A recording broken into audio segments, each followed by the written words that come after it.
다윗이 고통 가운데 광야로 걸어가고 있습니다. 이 다윗이 이러한 고통을 겪게 된 이유를 처음에는 알지 못했지만 그가 마음을 정하고 하나님을 바라볼 때에 이 모든 원인이 자기의 죄 때문임을 깨닫게 되었습니다.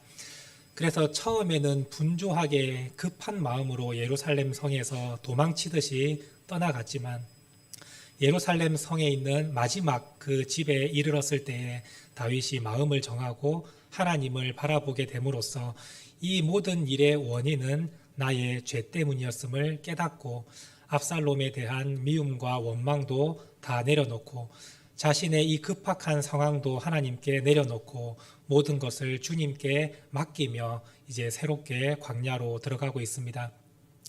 처음에 하나님께 얼굴을 들고 주님의 마음을 바라보지 못했을 때는 급하게 도망가는 발걸음이었다면 이제 하나님께 얼굴을 향하고 주님의 뜻을 깨닫고 난 이후에 다윗의 발걸음은 완전히 달라지게 되었습니다. 어떠한 걸음으로 지금 광야의 길로 들어가고 있다고 말씀하고 있습니까? 30절 말씀을 보시면 그가 그의 머리를 가리고 맨발로 울면서 갔다고 되어 있습니다.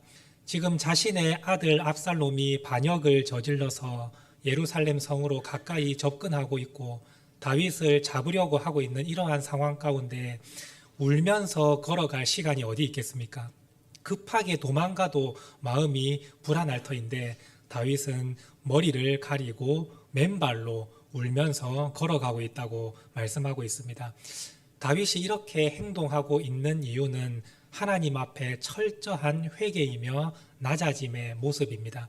자신의 삶을 하나님께 다 맡겼고 그리고 하나님 앞에서 죄인임을 깨닫게 되었기 때문에 그의 마음 가운데는 진정한 회개가 먼저 앞선 것입니다. 여기서 머리카락으로 자기의 얼굴을 가렸다라는 것은 부끄럽고 수치스럽고 지금 현재 내 모습이 고통스럽다는 표현입니다. 왜 자기의 모습이 부끄럽다고 고백을 하고 있습니까? 먼저는 하나님 앞에서 제가 지은 죄가 너무나 많습니다. 그러니 하나님의 얼굴을 보기가 너무나 부끄럽습니다라는 그러한 표현 아니겠습니까? 하나님께서 다윗을 이스라엘의 왕으로 세워주시고 이스라엘의 그 백성들을 다스리는 목자로 삼아주셨는데 다윗은 그 일을 온전히 행하지 못하고 오히려 그 양을 해치는 일을 했습니다. 자기의 충성스러운 부하 우리아를 죽였고 그리고 바세바라는 여자를 자기의 힘과 권력으로 빼앗았습니다. 이것이 하나님 보시기에 얼마나 악한 모습이겠습니까? 다윗이 그 사실을 다시 한번 깨닫고 하나님 앞에 너무 죄송스럽고 부끄러워서 그의 얼굴을 머리카락으로 가리고 있습니다. 또한 자신의 삶도 참으로 비참하고 부끄럽고 백성들 앞에 서기도 참으로 부끄러운 모습입니다. 왜냐하면 지금 자기의 아들에게 쫓김을 당하고 도망치는 신세가 되었으니 사실 얼마나 부끄럽고 수치스럽겠습니까? 그래서 하나님 앞에서도 그리고 사람들 앞에서도 너무나 부끄럽기 때문에 자기의 얼굴을 가리고 하나님 앞에 철저히 회개하며 걸어가고 있습니다. 두 번째, 맨발로 걸어갔다고 말하고 있습니다. 왕의 신분인 다윗이 신발을 벗고 맨발로 걸어가고 있는 모습은 참으로 비참한 모습입니다. 그런데 맨발로 걷는다는 것은 하나님 앞에 철저히 낮아짐이고 하나님 앞에 진정한 회개를 뜻하는 표현입니다. 그래서 다윗은 자기의 신발도 벗고 하나님 앞에 저는 그저 종이고 하나님 보시기에 저는 아무것도 아닌 존재이기 때문에 이제 하나님께서 저를 이끄시는 대로 따라가겠습니다. 벌을 내리시면 벌도 받겠습니다. 라는 마음으로 맨발로 걸어가고 있는 것입니다. 다윗이 이렇게 사람의 눈으로 보기에는 참으로 수치스럽고 비참한 모습이지만 하나님 앞에서 그 모습은 이제 다윗이 새롭게 인생을 시작하는 그 첫 시작인 것입니다. 하나님은 회개하는 자를 반드시 용서하시고 받아주십니다. 하나님은 자기의 죄를 깨닫고 하나님 앞에 진정으로 엎드리는 자를 결코 외면하지 않으십니다. 하나님은 그 사람에게 은혜를 베푸시고 하나님은 모든 것을 다시 회복시키셔서 다시금 하나님의 사람으로 세워주실 준비를 하나님은 하십니다. 그래서 그 첫 시작이 하나님 앞에 회개이며 낮아짐이라는 사실을 우리 모든 성도님들이 꼭 기억하시기를 바랍니다. 여러분들이 고통의 문제 가운데 하나님을 바라보시고 이 고통의 원인이 무엇인지를 먼저 깨달을 수 있게 되기를 원합니다. 이러한 시간이 없다면 우리는 하나님 앞에 진정한 회개를 할 수도 없고 낮아질 수도 없을 것입니다. 그저 세상의 눈으로 바라보면 내 삶이 원망과 불평일 뿐이지 하나님 앞에 어찌 그게 낮아질 수 있겠습니까? 제가 하나님을 믿는데 어찌 저에게 이런 일을 허락하십니까? 라고 우리의 목소리가 커지게 되지만 주님 앞에서 자신의 마음을 점검하고 하나님께서 지금 나를 어떠한 눈으로 바라보시는지를 깨닫게 된다면 그 이후에는 우리가 진정으로 나의 부족함과 연약함을 하나님께 회개할 수 있고 또한 주님의 뜻대로 이제는 따라가겠다고 엎드릴 수 있게 될 것입니다. 다윗의 이러한 모습이 이제 새로운 반전의 시작이 되고 있습니다. 하나님은 이렇게 낮아지고 주님을 의지하는 자를 반드시 붙드셔서 하나님은 그의 삶을 온전히 회복시켜 주시는 분이 우리 하나님이십니다. 여러분들이 이 사실을 기억하시고 지금 현재 어려움과 고통의 문제 가운데 여러분들이 있으시다면 오늘 이 다윗의 모습을 바라보시고 주님 앞에 완전히 엎드려서 주께서 제 삶을 이끌어 가시는 대로 이제는 온전히 따라가겠습니다. 주님께서 저를 어디로 이끄시든지 간에 저는 아무것도 아닌 존재이니 그저 말씀에 따라서 저는 행하겠습니다라고 결단하신다면 여러분들의 인생의 모든 문제가 이제는 완전히 변화되어서 새롭게 하나님의 은혜로 다시 시작할 수 있게 될 것입니다. 다윗의 이런 회개와 완전한 순종에 의해서 눈물을 흘리며 길을 가고 있을 때 다윗에게 또한 충격적인 소식이 하나 들려옵니다. 31절 말씀을 보시면 어떤 사람이 다윗에게 압살롬과 함께 모반한 자들 가운데 아히도벨이 있다는 것을 알려줍니다. 이 아히도벨이라는 사람은 다윗의 측근이고 모사이며 지략가이고 조언자입니다. 다윗이 전쟁이나 그리고 나라를 다스리는 행정의 문제나 모든 것을 일을 할 때에 이 아히도벨이 옆에서 많은 이야기를 해주었고 다윗은 그의 말이 마치 하나님의 말씀처럼 들었다고 성경은 말씀하고 있습니다. 그만큼 다윗이 믿었던 사람이 이 아히도벨이라는 사람이었는데 그 사람이 다윗을 배반하고 압살롬에게 붙었다는 소식을 듣게 됩니다. 다윗의 마음 가운데 얼마나 절망적인 순간이겠습니까? 지금 자기 옆에서 도와줘도 지금 상황의 문제가 심각한데 그 사람이 압살롬에게 붙었으니 이제 자기는 꼼짝없이 죽게 된 것과 똑같은 상황입니다. 왜냐하면 이 아히도벨은 굉장한 지략가이고 통찰력이 대단한 사람입니다. 그리고 다윗을 누구보다도 잘 알고 있기 때문에 다윗은 이제 그의 손바닥 안에 있는 것과 똑같은 상황입니다. 이런 상황에서 다윗이 어떠한 행동을 하고 있다고 성경은 말씀합니까? 보통 우리 같으면 하나님께 회개하고 이제 주님을 따르겠습니다라고 했을 때 좋은 일이 일어날 것이라고 사실 기대하지 않습니까? 이제부터는 하나님께서 저를 붙드셔서 제 삶에 정말 좋은 길로 좋은 것을 주시고 은혜롭게 하실 거라 이러한 마음을 가지고 있는데 그런데 들려오는 소식은 오히려 더 우리의 마음을 무너뜨리고 절망시키는 말이 들려옵니다. 어려운 일을 겪은 성도들의 간증을 들어보면 하나같이 똑같은 이야기를 합니다. 내가 정말 하나님 앞에서 끌어내려져서 바닥까지 내 인생이 비참하게 내려왔는데 여기서 이제 하나님과 함께 다시 올라가려고 생각을 했더니 알고 보니 그 밑에 지하가 있더라 이렇게 표현을 합니다. 바닥이 끝인 줄 알았는데 그게 끝이 아니라 지하 땅속까지 더 있더라는 것을 이 어려움을 겪는 사람들이 하나같이 고백을 합니다. 사실 저도 20대 때 이렇게 고백을 했던 적이 있습니다.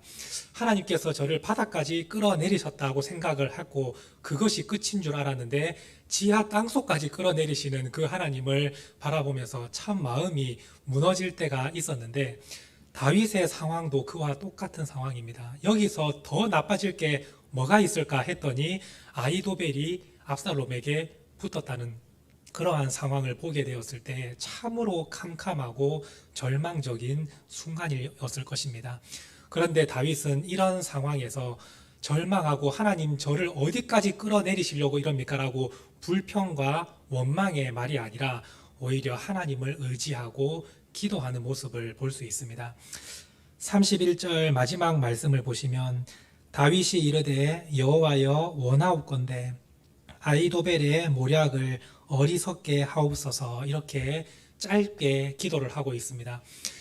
지략과 통찰력이 너무나도 뛰어난 그 아이도벨이지만 주님께서 그의 모략을 어리석게 바보처럼 만들어 주십시오라고 다윗이 기도했습니다. 사실 이러한 기도를 하면서 다윗의 마음 가운데 어떤 마음이 있었겠습니까? 과연 저 지혜롭고 통찰력 있는 아이도벨이 어리석은 말을 하게 될까? 사실 이런 마음도 있지 않겠습니까? 그런데 그의 마음 가운데 탄식하며 하나님께 짧게나마 간절히 기도했을 때 중요한 사실은 하나님께서 거기에 응답하셨다라는 것입니다. 우리가 이 성경을 읽을 때에는 하나님께서 이 다윗의 기도에 즉시 응답한 거에 대해서 우리가 놓치는 경우가 많습니다. 그런데 이거를 히브리의 원어의 말씀을 보면 그 느낌이 정확하게 표현이 됩니다. 오늘 말씀 32절 말씀을 우리 한번 같이 읽도록 하겠습니다. 다윗이 하나님을 경배하는 마루턱에 이를 때에 아렉 사람 후세가 옷을 찢고 흙을 머리에 덮어쓰고 다윗을 맞으러 온지라. 우리는 이 말씀을 읽을 때 다윗의 기도가 끝나고 그리고 감람산 꼭대기에 올라갔을 때 아렉 사람 후세가 다윗을 만나러 왔다 이렇게 그냥 설명을 하는 것처럼 보입니다.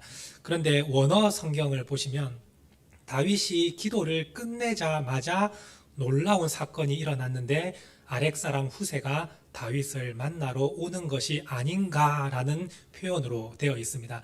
감탄사로 표현하는 것입니다. 다윗이 하나님께 짧게나마 주님 저 아이도벨의 모략을 어리석게 주님께서 만들어 주십시오라고 기도를 마치고 산에 올라갔더니 아렉 사람 후세가 다윗을 만나러 나올 때에 그 마음 가운데 하나님께서 내 기도를 들어주셨다라는 그 감격과 감동이 이 성경에 표현되어 있습니다. 여러분들은 그런 경험이 없으십니까? 하나님께 기도했을 때에 하나님께서 즉시 나를 위해서 응답해 주시는 그 놀라운 일들을 보았을 때에 그 감격을 혹시 경험해 보신 분이 계십니까? 지금 다윗의 상황이 그와 똑같은 상황입니다. 하나님께 탄식하며 짧게 기도했음에도 불구하고 하나님께서 즉시 응답하셔서 다윗을 위해서 그의 친구인 후세를 붙여주시는 그 하나님을 보게 되었고 다윗이 그 사실을 알게 되어서 후세에게 말합니다. 나를 따라오지 말고 예루살렘으로 들어가서 압살롬에게 말하는 그 아이도벨의 계략을 네가 이루어지지 못하게 만들어 달라 이렇게 부탁을 하고 있습니다. 만약 다윗이 기도하지 않고 후세를 만났다면 후세를 데리고 광야로 들어갔을 겁니다. 그런데 기도를 했더니 하나님께서 주시는 마음의 감동을 보았고 내 기도에 응답하시는 하나님을 보았고 그랬더니 기도대로 다윗이 행동하고 있는 모습을 볼 수가 있습니다. 여기에서부터 다윗의 인생에 놀라운 반전이 시작이 되는 것입니다. 지금은 비록 상황이 바뀐 것이 아무것도 없고 여전히 광야로 도망을 가는 상황이지만 하나님께서 이 후세를 붙여주셔서 그 후세가 예루살렘에서 압살롬의 모든 계획들을 바꾸고 하나님께서 다윗을 위해서 일하실 때에 이 다윗의 인생에 놀라운 변화가 시작되어서 압살롬의 반역을 물리치고 다시 한번 예루살렘으로 돌아와서 이스라엘의 왕이 될 수 있는 그 첫 시작이 오늘 본문의 말씀이라 할 수 있겠습니다. 하나님께서는 우리의 기도에 반드시 응답하시고 역사해 주십니다. 오늘 다윗과 같이 짧은 기도이지만 탄식하는 마음으로 기도하는 그 기도도 하나님께서 들으시고 우리를 위해서 역사해 주십니다. 그런데 우리는 이 세상을 살아가면서 그 사실을 사실 인정하지 않을 때가 많습니다. 다윗처럼 이렇게 즉각적으로 응답해 주시면 내가 너무나 좋은데 왜 하나님은 제 기도에는 그렇게 응답해 주시지 않습니까? 이러한 불평과 원망의 마음이 있는 분이 계실 것입니다. 그런데 하나님께서 다윗의 기도는 들어주시고 여러분들의 기도는 외면하시는 하나님이십니까? 절대 그렇지 않습니다. 하나님은 누구의 기도든 그 즉시 응답해 주시는 하나님이십니다. 다만 그 일이 지금 나에게 빨리 시작되지 않았을 뿐이지 우리가 기도하는 그 순간 하나님은 그 기도를 들으시고 하나님께서 우리를 위한 놀라운 구원의 계획을 시작하신다는 사실을 여러분들이 믿으시기를 바랍니다. 당장 눈에는 나타나지 않지만 하나님은 지금 여러분들의 기도를 들으시고 지금 여러분들을 위한 놀라운 역사를 시작하고 계십니다. 그런데 어찌 우리가 하나님은 제 기도는 들어주시지 않습니까? 라고 원망할 수 있겠습니까? 그것은 하나님을 알지 못하기 때문에 그러한 말이 나오는 것입니다. 하나님은 우리를 너무나도 사랑하시고 하나님은 우리에게 은혜 베푸시기를 원하시고 하나님은 우리의 기도를 들어주시는 하나님이시라고 말씀하고 계십니다. 그렇기 때문에 우리가 지금 현재 고난과 어려운 상황에서도 기뻐하고 감사할 수 있게 되는 것 아니겠습니까? 하나님은 우리에게 말씀하십니다. 모든 상황 가운데 기뻐하고 범사에 감사하라고 말씀하십니다. 이 말씀은 세상 사람들이 말하는 것처럼 지금 힘들고 눈물 나도 그냥 웃어라 라고 얘기하는 것과는 차원이 다른 이야기입니다. 세상 사람들은 그냥 자기의 이 마음을 바꾸려고 그냥 힘들어도 웃다 보면 좋은 일이 생길 것이다 이렇게 말을 하는 것이지만 믿음의 사람들이 힘든 가운데에서 기뻐하고 감사하자 말하는 것은 하나님에 대한 믿음의 고백입니다. 하나님께서 나의 기도를 들으심을 내가 믿기 때문에 지금 고난 가운데에서도 내가 기뻐할 수 있는 것입니다. 그냥 아무것도 없는 상황 가운데에서 기뻐하고 웃자라고 말하는 것이 아니라 하나님께서 지금 나를 지켜보시고 나의 이 간절한 기도를 듣고 역사하고 계시기 때문에 내가 기뻐하겠다라고 고백하는 것이 믿음의 고백 아니겠습니까? 그렇기 때문에 우리의 삶 가운데에서도 진정한 감사가 나올 수 있는 것입니다. 모든 상황 가운데에 우리의 마음 가운데 감사가 흘러 넘치는 것은 지금 나의 기도를 하나님께서 들으시고 역사하고 계시기 때문인 것입니다. 그래서 하나님은 우리에게 기뻐하고 감사하라고 말씀하고 계시는 것입니다. 오늘 여러분들이 기도에 대한 확실한 마음을 가질 수 있게 되기를 원합니다. 성경은 말씀합니다. 우리가 기도할 때에 확신과 담대함을 가질 수 있는 이유는 하나님께서는 우리의 기도를 들으시는 분이기 때문이라고 말씀하고 있습니다. 요한 1서 5장 14절에서 15절 말씀입니다. 함께 읽도록 하겠습니다. 그를 향하여 우리가 가진 바 담대함이 이것이니 그의 뜻대로 무엇을 구하면 들으심이라. 우리가 무엇이든지 구하는 바를 들으시는 줄을 안즉 우리가 그에게 구한 것을 얻은 줄을 또한 아느니라. 이 말씀을 잘 기억해 보시기 바랍니다. 우리가 기도할 때에 하나님께서 우리의 기도에 응답하심을 알기 때문에 우리는 오늘도 확신을 가지고 기도할 수 있게 되는 것입니다. 우리 주님은 여러분들의 그 짧은 기도에도 들어주시고 또한 내용이 없는 그냥 하나님의 이름만 부를 때에도 하나님은 거기에 응답하시는 하나님이십니다. 하나님은 예레미야 선지자에게 말씀하셨습니다. 너는 내게 부르짖으라 라고 말씀하십니다. 여기서 부르짖으라 라는 말을 우리가 잘못 오해하면 하나님께 막 큰 소리로 울면서 기도해야 된다고 생각하는 경우가 많습니다. 그런데 이게 원래 의미는 너는 나를 부르라 라는 뜻입니다. 하나님의 이름을 부르고 하나님께 요청하기만 해라. 그러면 내가 너에게 응답하겠고 네가 알지 못하는 크고 은밀한 일들을 내가 너에게 보여주겠다. 하나님은 이렇게 약속을 하셨습니다. 오늘 여러분들이 작정의 기도를 하고 또한 간절하게 오랫동안 기도하는 그 기도도 하나님께서 기쁘게 받으시고 기도대로 역사해 주시며, 또한 위급한 상황에서 정말 짧게 하나님의 이름을 부르며 기도하는 그 기도에도 하나님께서 역사하셔서 여러분들을 향한 구원의 계획을 시작하시는 참으로 좋으신 하나님이심을 여러분들이 믿으시고, 지금 현재 고난 가운데 있다 할지라도 하나님께서 나의 기도에 응답하시고 나의 삶을 바꾸어 주시는 하나님이시기 때문에 오늘 이 순간부터 나의 삶은 반전의 시작이 되고 반전의 그 서막이 되는 내 삶이 된다는 것을 여러분들이 확신하시고 간절히 하나님께 기도하며 믿음으로 승리하는 우리 모든 성도님들이 될 수 있기를 간절히 바랍니다. 함께 기도하시겠습니다. 하나님 아버지, 감사드립니다. 오늘 다윗의 이 상황 속에서 하나님께 간절히 기도할 때에 주님께서 즉시 응답해 주심을 우리가 말씀을 통해서 나누었습니다. 하나님, 오늘 우리의 기도에도 주님께서 들으시고 응답하실 줄로 믿습니다. 하나님께서 우리의 기도를 들어주고 계시기 때문에 우리가 담대함과 확신을 가지고 주님께 기도할 수 있으며, 이 세상을 살아갈 때 고통과 여러 가지 문제들이 우리를 옥죄며 숨을 쉴 수 없게 만든다 할지라도 우리는 믿음으로 주님 앞에 기뻐하며 감사할 수 있음을 이 시간 고백하오니, 하나님, 우리 성도들의 모든 간절한 기도를 들어주시고 이 시간 역사하여 주시옵소서. 마음에 있는 모든 아픔과 또한 힘든 모든 문제를 주님께서 다 헤아려 주시고 우리 모든 성도들에게 주님께서 새 힘을 허락하여 주셔서 이 세상에서 맡겨주신 일들과 주어진 자리에서 승리하며 살아가는 하나님의 귀한 자녀들이 될 수 있도록 도와주시옵소서. 감사드리며 예수님의 이름으로 간절히 기도드립니다. 아멘.